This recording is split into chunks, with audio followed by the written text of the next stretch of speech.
hindi ko palalampasin ang gabing ito ha, kung hindi ko mai-share sa inyo itong napakatibay na testimony ng SBG natin, itong Salvio Barley Grass. Ito ha, babasahin lang natin. Kinukumusta natin siya kung ano bang resulta ng pag-inom niya. Ito yung sagot ha. Okay naman po ma'am. Yung gamot ko po na pang-GERD, di ko na po iniinom. Yung Salvio na lang. Actually, ngayon po masakit migraine ko, pero iniinuman ko lang po ng Salvio. Grabe. Pag umatake po migraine ko, Salvio lang po, okay na ako. Grabe, ganyan katibay. Ganyan katibay ang SBG natin. Yung anak ko, nga po na 7 years old, di nakapasok ng 1 week kasi bumibigat daw tiyan niya. Salvio lang po pinainom ko, gawa ko lang po 3 times a day.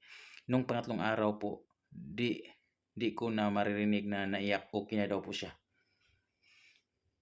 Grabe guys.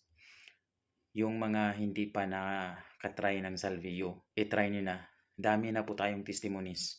Iba-iba po. Real life, real testimonies, real stories po ng Salvio. So kung ikaw hindi ka pa nakapag-try, i-try mo na ang Salvio Barley Grass natin. Tiyakin ko po sa inyo, hindi po masasayang yung pera mo kasi napaka-effective po ng Salvio Grass natin. Yun lang po.